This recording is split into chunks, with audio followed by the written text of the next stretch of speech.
నమస్తే అండి. నేను వాణి. నా ఛానల్ ఫస్ట్ టైం చూస్తుంటే ప్లీజ్ సబ్స్క్రైబ్ చేసుకోండి. లైక్ చేసి షేర్ చేయండి. మూగ ప్రేమ పార్ట్ 11. అమ్మా అనబోయింది ధరణి. కానీ పెదవులు కదల్లేదు.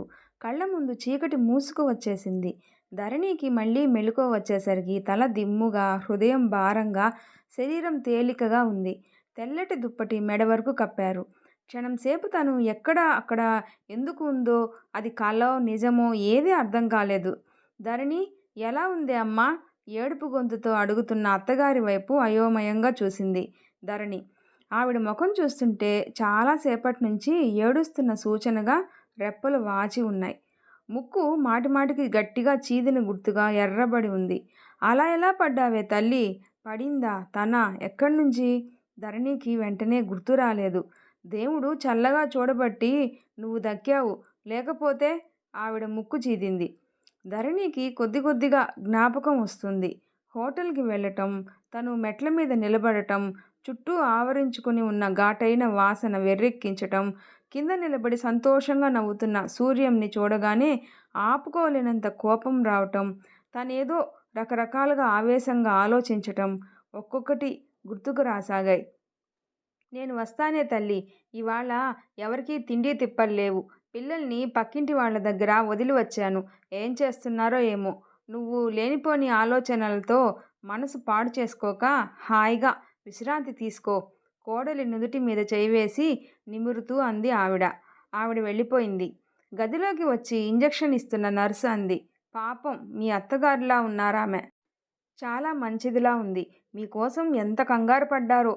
ఏం పర్వాలేదండి, మీరు విశ్రాంతి తీసుకోండి అని ఎంత చెప్పినా వినకుండా అలాగే కూర్చుంది. ఈ రోజుల్లో కోడళ్ళని అంత స్వంత కూతురులా చూసే ఇలాంటి అత్తగారులు చాలా అరుదు. మీరు ఎంతో అదృష్టవంతులు. నర్సు మృదువుగా ఏదేదో అంటుంది. కానీ ధరణి చెవికి అదేం ఎక్కడం లేదు. ఒకటే గుర్తుకు వస్తుంది. అన్ని ఆలోచనలని ఆ విషయమే ఆక్రమించుకుంటూ ఉంది. ఏం చేసింది తను? తను కావాలని తన కలలను నాశనం చేసుకుంది. తన సంతోషాన్ని తనే గొంతు నులిమి చంపేసింది. తన సంతానాన్ని చేజేతుల తనే హత్య చేసింది. భగవాన్, ఇది ఏనాటి పాపం? ఇలా ఎక్కడైనా జరుగుతుందా? ధరణి మూసుకున్న కళ్ళ నుంచి వెచ్చటి కన్నీళ్లు పక్కకి జారిపోతూ ఉన్నాయి. ఆ కన్నీళ్లలో కలలు, ఆశలు, నమ్మకాలు, భవిష్యత్తు మీద భరోసా, బ్రతకాలన్న వాంఛ సర్వం కొట్టుకుపోసాగాయి. ధరణి ఎవరో బొంగురుపోయిన గొంతుతో పిలిచారు. ధరణి మెల్లగా కళ్ళు తెరిచి చూసింది. గది గుమ్మంలో సూర్యం నిలబడి ఉన్నాడు. క్షణంసేపు ఇద్దరూ ఒకళ్ళ మనసులో భావం మరొకరు గ్రహించాలి అన్నట్టు అలాగే ఉండిపోయారు. సూర్యం మంచం పక్కన కుర్చీలో కూర్చున్నాడు. ధరణి చేతిని తన చేతిలోకి తీసుకుంటూ, ఎందుకు ఇలా చేశావు అన్నాడు. ధరణి అర్థం కాని దానిలా చూస్తూ ఉంది. నిజం చెప్పు. నన్ను సాధించటానికే కదూ? కానీ నా మీద ప్రతీకారం తీర్చుకోవటానికి నీకు ఇంకో మార్గమే దొరకలేదా ధరణి?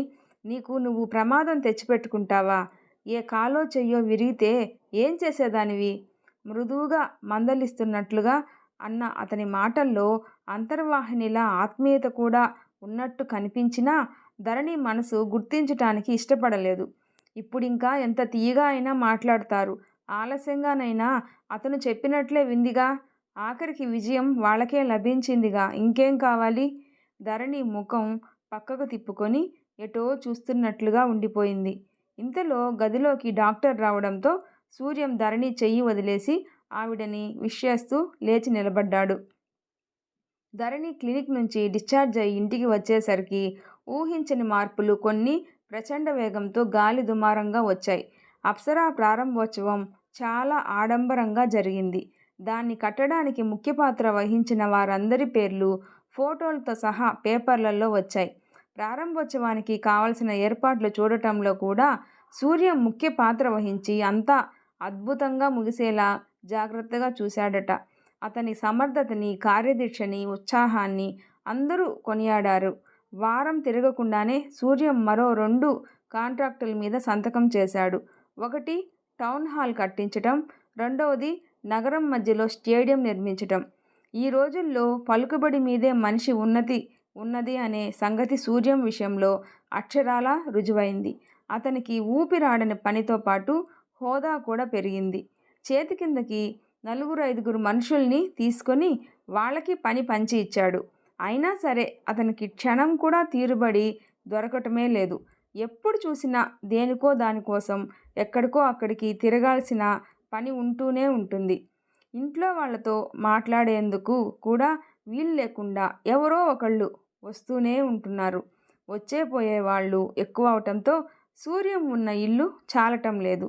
ఒకరు ఉండగా ఇంకొకరు వస్తే గదిలో కూర్చునేందుకు ఖాళీ లేక బయట నిలబడాల్సి వస్తుంది.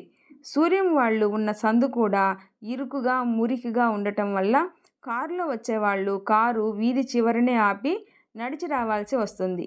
సూర్యం వేరే ఇల్లు అద్దెకి తీసుకున్నాడు. ఈ ఇల్లు ఇదివరకటి ఇంటికి 2 రెట్లు ఉంది. ఇంట్లో చాలా గదులున్నాయి. ఇంటి ముందు వెనక కావలసినంత ఖాళీ జాగా ఉంది. ఇంటి ముందున్న ప్రదేశంలో అంత క్రితం అద్దెకుండి వెళ్ళిన వాళ్ళు చక్కటి పూల మొక్కలు పెంచారు. ఇంటి ఆవరణ చుట్టూ ఉన్న ప్రహరీ గోడ మీదకి 4-5 రకాల బోగన్విల్లా పెంచి చాలా అందంగా కత్తిరించబడి ఉంది. ఇంటి ఆవరణలో కాలు పెట్టగానే హాయిగా విశ్రాంతిగా అనిపించేలా ఉంది ఆ ఇల్లు. కొత్త ఇంట్లోకి రాగానే కొత్త కొత్త సామాన్లు కూడా చాలా వచ్చాయి. డ్రాయింగ్ రూమ్లో అందమైన ఫర్నిచర్ అమర్చారు. గుమ్మాలకి కిటికీలకి పరదాలు అమర్చారు.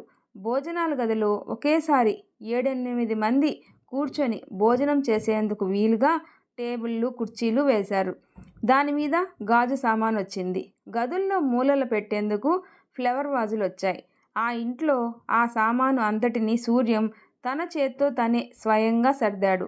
కొత్త ఇల్లు, కొత్త సామాను, కొత్త వ్యక్తులు, వీటి మధ్య తిరుగుతున్న సూర్యంకి ఇప్పుడిప్పుడే తనకి కూడా మంచి రోజులు వచ్చాయి అనే ధైర్యం చిక్కసాగింది.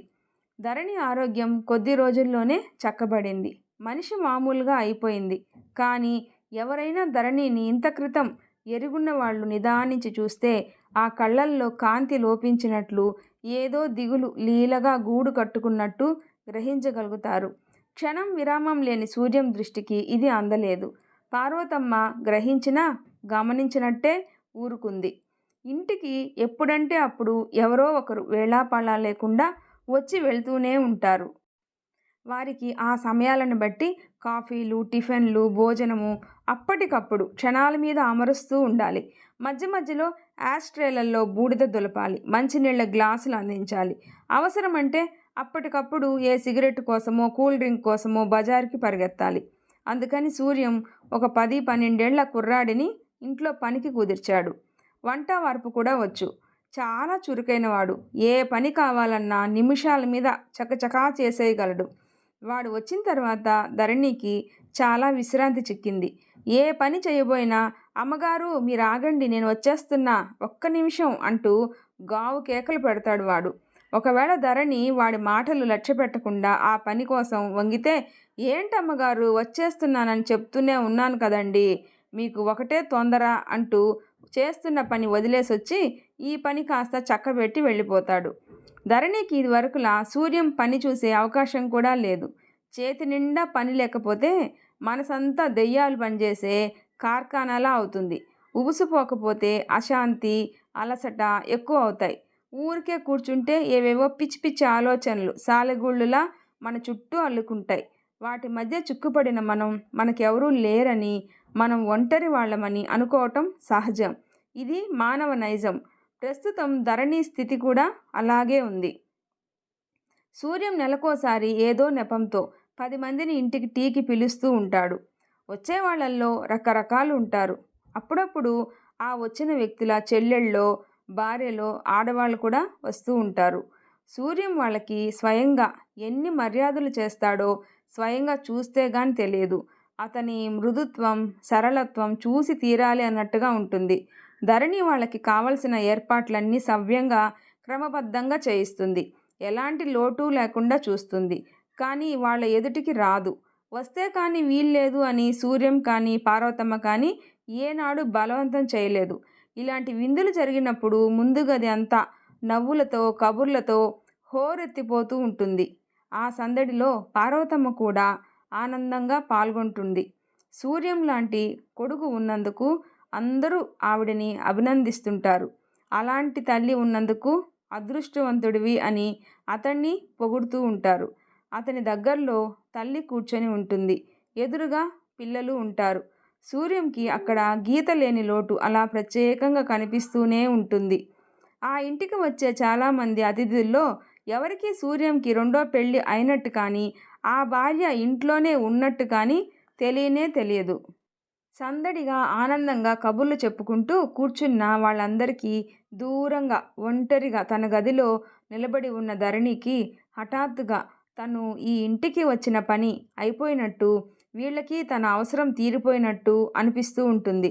ఎంత వద్దనుకున్న ఆ భావం మనసులో తుడిచివేయలేకపోతూ ఉంది. తన మనసులో ఏర్పడుతున్న ఈ శూన్యాన్ని పనిలో ఐక్యమై మర్చిపోదామని ప్రయత్నించినా ధరణికి అది కూడా సాధ్యం కావటం లేదు. చింటూ కూడా ఈ సంవత్సరం స్కూల్లో చేరడంతో కావ్య, చింటూ ఇద్దరు స్కూల్కి వెళ్ళిపోతున్నారు. సూర్యం ఎప్పుడు ఎంత డబ్బు కావాలంటే అంత పర్సు తెరిచి ఇచ్చేస్తూ ఉంటాడు.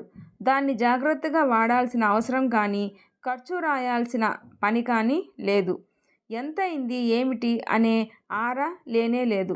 ఒకసారి పార్వతమ్మ ఏదో చెప్పబోతే అతను విసుగ్గా ముఖం పెట్టి మధ్యలోనే ఆపేస్తూ, ఇక ఆ లెక్కలు వివరాలు నాకేం చెప్పకమ్మా. పైసా దగ్గర్నుంచి లెక్క పెట్టుకుంటూ గడిపినన్ని రోజులు మనం గడిపాం. ఇకనైనా మర్చిపోదాం అన్నాడు. ఖర్చు పెట్టే అతనే అవసరం లేదు అంటే ఇక లెక్కలు ఎవరి కోసం? కాస్త చేతిలో డబ్బు వెసులుబాటు చిక్కటంతో పార్వతమ్మ గారికి పూజలు పునస్కారాలు ఎక్కువయ్యాయి. సూర్యంకి తను ఒక అవసరం లేని సమయంలో ఆవిడ గుడికో పురాణానికో వెళ్ళాలి అని చూస్తూ ఉంటుంది. ఏ వ్యాపకం లేకుండా ఎవరికీ అవసరం లేనట్టు పరాకుగా వదిలేసిన వస్తువులా అయిపోయిన ధరణికి పొద్దు గడవటమే రాను రాను చాలా కష్టమైపోతుంది.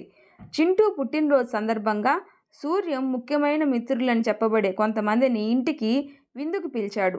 ఏర్పాట్లు ఆర్భాటంగానే జరిగాయి. అతిథులు వచ్చే వేళ అయింది. పార్వతమ్మ పిల్లలు తయారై బయట కూర్చొనున్నారు. ధరణి వంట ఇంట్లో పనికుర్రాడికి సాయం చేస్తూ ఉంది. బయట తల్లి దగ్గర కూర్చొని అతిథుల కోసం ఎదురు చూస్తూ ఉన్న సూర్యం ఉన్నట్టుండి చటుక్కున లేచి లోపలికి వచ్చాడు. వంటింట్లో నుదుటి నిండా అలుముకున్న చెమటతో, ఆ చెమటకి కారిపోయిన బొట్టుతో, పొద్దున ఎప్పుడో వేసుకున్న జడ వదిలై రేగిపోయిన జుట్టుతో, పని మూలంగా మాసిపోయిన చీరతో ధరణి చకచక అటూ ఇటూ తిరుగుతూ పని చేస్తూ ఉంది. గుమ్మం దగ్గర క్షణంసేపు అలాగే నిలబడిపోయిన సూర్యం ధరణిని తదేకంగా చూశాడు. ఈ అమ్మాయికి పని చేయటము అంటే కలిగే సంతోషం, సరదా ఇంకెందులోనూ లభించదేమో అనిపించింది అతనికి.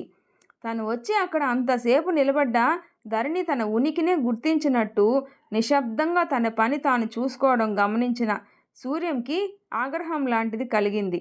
కావాలనే కొంచెం కఠినంగా మాట్లాడి ధరణి మనసు గాయపరచాలి అనుకున్న అతను ఇంతలో వాకిట్లో నుంచి అబ్బాయి వాళ్ళు వచ్చారా అన్న తల్లి కేక వినిపించటంతో కోపం మింగేసి బయటికి వెళ్ళిపోయాడు. ధరణి వాకిట్లోకి వెళ్ళకపోయినా అక్కడ ప్రతి శబ్దం చెవులతో గ్రహిస్తూ ఉంది. సూర్యం పార్వతమ్మ చల్లటి స్నేహపూరితమైన స్వరాలతో అతిథులను ఆహ్వానిస్తూ ఉన్నారు. వచ్చిన వాళ్లల్లో ఆడవాళ్ళు పిల్లలు కూడా ఉన్నట్లున్నారు. సూర్యం ముందే చెప్పి ఉంచిన ప్రకారం ధరణి గ్లాసులో షర్బత్ నింపి నౌకరు చేత పంపించింది.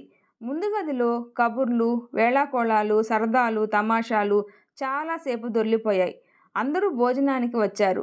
ధరణి లోపల ఉండి అన్నీ అందిస్తుంటే పనికుర్రాడు ఎవరికి ఏం కావాలో వివరంగా కనుక్కొని వడ్డించాడు. వచ్చిన వాళ్లల్లో ఒక ఆవిడ పిల్లాడు ఎందుకో గుక్క పెట్టి ఏడవడం ప్రారంభించాడు. తల్లి తండ్రి ఎంత సముదాయించినా కూడా ఊరుకోలేదు. అందరిలో వాడు అలా ఊరుకోకుండా ఏడుస్తూ చిరాకు కలిగిస్తున్నందుకు, తన చీర నలిగిపోయి అసహ్యంగా మారిపోయినందుకు ఆవిడ సిగ్గుపడసాగింది. వంట ఇంట్లో నిలబడిన ధరణికి ఆ ఏడుపు గుండెల్లో 1000 ఆలోచనలు రేకెత్తింపసాగింది. హృదయం చిక్కబట్టుకోవటం సాధ్యం కాలేదు. ఒక్క నిమిషం ఎవరు ఏమనుకుంటారో అనే ఆలోచన వదిలేసి చటుక్కున యువతలకి వచ్చి సరాసరి ఆవిడ దగ్గరికి వెళ్ళి చేతులు చాచింది. వంట ఇంట్లో నుంచి హఠాత్తుగా యువతలకి వచ్చిన ఆ మనిషి మీదకి క్షణంసేపు అందరి చూపులు తిరిగాయి. ధరణి రూపురేఖలు, ఆ తల బట్టలు చూచి పిల్లాడి తల్లి పని మనిషిగా భావించి సంకోచించకుండా పిల్లాడిని ఇచ్చింది. పిల్లాడిని ఎత్తుకొని రెప్పపాటులో ఆ గది నుంచి వెళ్ళిపోయింది ధరణి. మళ్ళీ అందరూ కబుర్లల్లో పడిపోయారు. పిల్లాడిని సూర్యం గదిలోకి తీసుకుని వచ్చింది ధరణి. బయట గాలి లేదు. ఒకటే ఉక్కగా ఉంది. పైనుంచి ఊపిరి ఆడకుండా సిల్క్ బట్టలు. ధరణి గబగబా వాటిని విప్పిపారేసింది. భుజం మీద పడుకోపెట్టుకొని అటూ ఇటూ తిప్పసాగింది. కొద్ది నిమిషాల్లో వాడు ఏడుపు మానేశాడు. భోజనాలు అయిన తర్వాత పిల్లాడి తల్లి లోపలికి వచ్చింది. ధరణి భుజాన పడుకుని ఉన్న కొడుకుని చూస్తూ నిద్రపోయాడా అని అడిగింది. ధరణి లేదు అన్నట్టు తలూపింది. పాలు తాగే వేళ తాగితే గాని పడుకోడు. పాలున్నాయా ఇంట్లో? అరకప్పు చాలు. ధరణి ఉన్నాయి అన్నట్లు తలూపింది. తీసుకురా, పంచదార ఇక్కడికితే ఎంత వేయాలో చూపిస్తాను. ధరణిని పని మనిషిగా భావించిన ఆవిడ కనీసం శ్రమ కలిగించినట్టున్నాను అని కూడా అనలేదు. అందరూ పనివాళ్ళని పిలిచినట్టే ఏకవచనంతో నువ్వు అని సంబోధించింది. ధరణి పాల కోసం లోపలికి వెళ్ళింది. పాలు వేడి చేసి గ్లాసులో పోసి తీసుకొని వచ్చేసరికి గదిలో సూర్యం కూడా ఉన్నాడు. ధరణి తెచ్చిన పాలు చేత్తో చూసిన ఆవిడ, అమ్మో ఇంత వేడే, నోరు కాలిపోతుంది అంది. ధరణి మరో గ్లాస్ తెచ్చి చల్లారపోయసాగింది. మీ ఇంట్లో అన్నీ బాగానే ఉన్నాయి, కానీ ఒకే ఒక లోటు చాలా బాగా తెలుస్తుంది అంది ఆవిడ. ఏమిటది అని అడిగాడు సూర్యం. అతను డ్రెస్సింగ్ టేబుల్ మీద ఆనుకొని కూర్చొని దువ్వెన్ని బాబు చేతికి అందనట్టు ఇస్తూ ఆడిస్తూ ఉన్నాడు. అన్నీ ఉన్న ఈ ఇంటికి ఇల్లాలు లేకపోవడం. ఎన్ని విధాలనో అదృష్టవంతులైన మీరు ఆ లోటుని భర్తీ చేసుకోకుండా అలాగే ఉండిపోవటం బాగాలేదు. జరిగిందేదో జరిగిపోయింది. మీరు రెండో పెళ్ళి ఎందుకు చేసుకోరు? ఎంతకాలమని ఇలానే ఉంటారు? స్నేహితురాలి హోదాలో శ్రేయోభిలాషలాగా అడుగుతున్న ఆవిడ వైపు సూర్యం ఉలిక్కి పడ్డట్టు చూశాడు. మరో క్షణంలో అతని కళ్ళు ధరణి వైపు తిరిగినాయి. ధరణి దించిన తల ఎత్తలేదు. ఆ ముఖంలో ఏం భావం ఉందో కూడా కనిపించలేదు. పాలు శ్రద్ధగా అవి చల్లారబోయటమే తన ఏకైక లక్ష్యం అన్నట్టు ఎత్తిపోస్తూ ఉంది. సూర్యం ముఖంలోకి పరీక్షగా చూడని ఆవిడ పిల్లాడి చేతి ఉంగరాన్ని సరిచేస్తూ, మీరు కావాలనుకుంటే అందమైన వాళ్ళు, చదువుకున్న వాళ్ళు, మీరు ఎలాంటి వాళ్ళు కావాలంటే అలాంటి వాళ్ళు క్షణంలో లభిస్తారు. ఈరోజు మిమ్మల్ని చూసిన తర్వాత మాకంతా ఎలాగో ఉంది. మీ స్నేహితులుగా మా కర్తవ్యం కూడా కొంత ఉంటుందిగా. చూడండి, నెల రోజులు తిరగకముందే మీ మనసును దోచుకునే పిల్లను నేను తీసుకురాకపోతే? చిరునవ్వుతో సవాల్ చేస్తున్నట్లుగా అంది. I'm sorry Ragini garu, I have already married. She is my second wife. ధరణిని చూపిస్తూ అన్నాడు. అతని కంఠం ఎలాగో ఉంది. What are you saying? Ragini కళ్ళు పత్తికాయల్లా చేసి అదిరిపడుతూ ధరణి వైపు చూసింది. ధరణి చల్లారపెట్టిన పాలు ఆవిడ దగ్గరగా పెట్టి నిశ్శబ్దంగా అక్కడి నుంచి వెళ్ళిపోయింది. మీరు నిజంగానే చెప్తున్నారా? ఇంకా నమ్మలేనట్టుగా అడిగింది ఆవిడ. సూర్యం నిజమే అన్నట్టు తలూపాడు. ఆవిడ ఒళ్ళో ఉన్న పిల్లాడి వేలు పట్టుకొని ఊపుతూ ఎంతో సహజంగా చెప్పాలని ప్రయత్నిస్తూ అన్నాడు. నిజంగానే చెప్తున్నాను. ఆ అమ్మాయి నలుగురిలోకి రావటానికి ఇష్టపడదు. కారణం, మన అందరిలా మాట్లాడలేదు, మూగది. నేను కూడా అంత బలవంతం చేయను. అందుకే చాలామందికి నాకు రెండో పెళ్ళి అయినట్టే తెలియదు. Sorry mister Suryam, I am very sorry, really very very sorry. That's all right. నిర్లక్ష్యంగా తేలికగా తీసేస్తున్నట్లుగా పైకి అన్నాడు సూర్యం. కానీ అతని గుండెల్లో బలంగా పిడికిలి బిగించి గుద్దినట్టుగా ఉంది. వచ్చిన వాళ్ళంతా వెళ్ళిపోయారు. చిందరవందరగా చిరాకుగా ఉన్న ఇంటిని ధరణి పనికుర్రాడి సాయంతో సరిదిద్దుతూ ఉంది. పార్వతమ్మ పిల్లలిద్దరినీ నిద్రపుచ్చుతూ ఉంది. అతిథులందరినీ సాగనంపి సూర్యం ఇంట్లోకి వచ్చాడు. అతని ముఖం కఠినంగా ఉంది. కళ్ళలో మనసులో ఉడికిపోతున్న ఆగ్రహావేశాల తాలూకు సెగలు పొగలుగా ప్రతిఫలిస్తూ ఉన్నాయి. తర్వాత ఏం జరుగుతుందో నెక్స్ట్ పార్ట్లో తెలుసుకుందాం. నా వీడియో నచ్చితే ప్లీజ్ లైక్ చేసి షేర్ చేయండి, సబ్స్క్రైబ్ చేసుకోండి. Thanks for watching.